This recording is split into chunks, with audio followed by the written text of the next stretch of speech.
बिस्मिल्लाहिर्रहमानिर्रहीम। आज हम कुलियात कानून से अखलाक के चैप्टर में तीसरी खल्त सुफ़रा के बारे में पढ़ेंगे। सुफ़रा अरबी ज़ुबान का लफ्ज़ है जिसके मानी ज़र्द या पीले के हैं। चूँकि इस खल्त का रंग पीला या ज़र्द होता है, इस निस्बत से इसको सुफ़रा कहते हैं। इंग्लिश में इसको बाइल कहते हैं। अब हम इसकी अक़साम के बारे में पढ़ते हैं कि इसकी कितनी अक़साम हैं।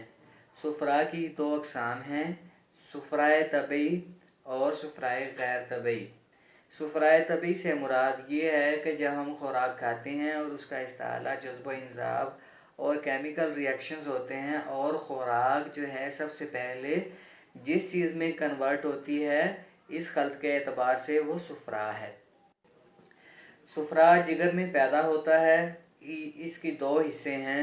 एक हिस्सा जो खून के साथ मिलकर सर्कुलेटरी सिस्टम में शामिल हो जाता है और उन अज़ा की खुराक बनता है जिनमें सुफ़रा इस्तेमाल होता है। और दूसरा काम इसका ये है कि ये खून को पतला करता है और इस काबिल बनाता है कि वो तंग से तंग रास्तों से गुज़र सके। यानी खून का कवाम जिसके साथ ये शामिल होता है इतना रकीक और लतीफ़ कर देता है कि वो तंग से तंग रास्तों शराइन और से गुज़र सके, कैपिलरी से गुज़र सके या इसको रुकेशारिया से गुज़ारने के काबिल बनाता है। दूसरा हिस्सा जो है इसका गाल ब्लैडर में, पित्ता में या मरारा में चला जाकर स्टोर हो जाता है। इसकी भी वजह है कि अल्लाह ताला ने सारे सुफ़रा को बॉडी के अंदर क्यों सर्कुलेट नहीं किया, इसका कुछ हिस्सा बचा के गाल ब्लैडर, पित्ता या मरारा के अंदर क्यों स्टोर किया है, तो इसकी भी वजूहात हैं, इसकी भी कोई ना कोई रीज़न मौजूद है। सबसे पहली रीज़न या वजह ये है कि ये अंतड़ियों के ऊपर गिरता रहता है, जहाँ से ये अंतड़ियों में मौजूद फजलात को और लेसदार बलगम को वहाँ से धोकर साफ़ कर देता है।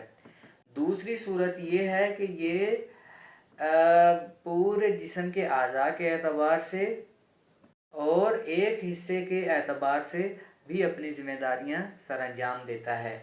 पूरे जिस्म के एतबार से अल्लाह ताला ने सुफ़रा या बाइल को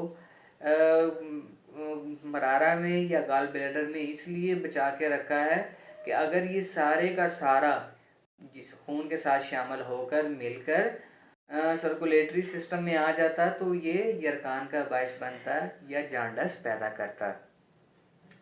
दूसरा इसका फ़ायदा ये है कि इसको क्यों गाल ब्लैडर के अंदर अल्लाह ताला ने स्टोर किया है कि ये गाल ब्लैडर की इट्स ऑन उसके खुराक बने।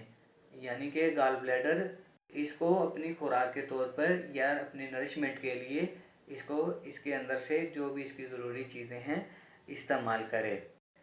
अब एक चीज़ का इजाफ़ा और मैं करना चाहूँगा, वो जदीद इल्म के हवाले से है।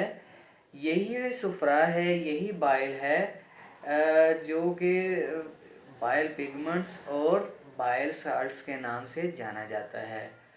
अब इनके भी अलग अलग काम हैं, अलग अलग सिलसिले हैं। यहाँ पे हमारा कंसर्निंग नहीं है, यहाँ पे सिर्फ़ शेख बू अली सीना रहमतुल्लाह अलैह के अक़वाल को समझना और समझाना मकसद है और सिर्फ़ कुलियात कानून के जो हमारे सदियों से फार्मूलाज, सदियों से जो हमारी थ्योरी चली आ रही है उसको डिस्कस करना मकसद है।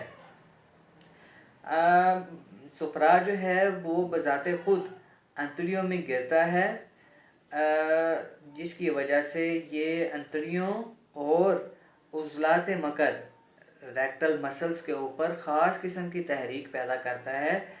उस तहरीक की वजह से हमें स्टूल पास करने की या पखाना खारिज करने की ज़रूरत महसूस होती है। आपने देखा होगा कि बाज़ लोगों को इंटेस्टाइनल कॉलक हो जाता है या अंतड़ियों में दर्द होता है, अंतड़ियों में अकड़ाव होता है, क्रैम्प्स होते हैं, तशन्नुज की कैफियत होती है। वो इसी वजह से होती है कि जब उसके गाल ब्लैडर और अंतड़ियों के दरमियान कोई रुकावट आ जाती है, कोई सुता बन जाता है, जिसकी वजह से सुफ़रा अंतड़ियों तक नहीं पहुंच पाता, जिसकी वजह से انٹسٹائنل کولک یا کولج ہو جاتا ہے۔ امید کرتے ہیں کہ طبی صفرا کے بارے میں آپ کو مفید معلومات ملی ہوں گی۔ آپ اس کو ہمارے ساتھ جڑے رہیے اور زیادہ سے زیادہ اسٹڈی کرنے کی کوشش کیجیے۔ Thank you.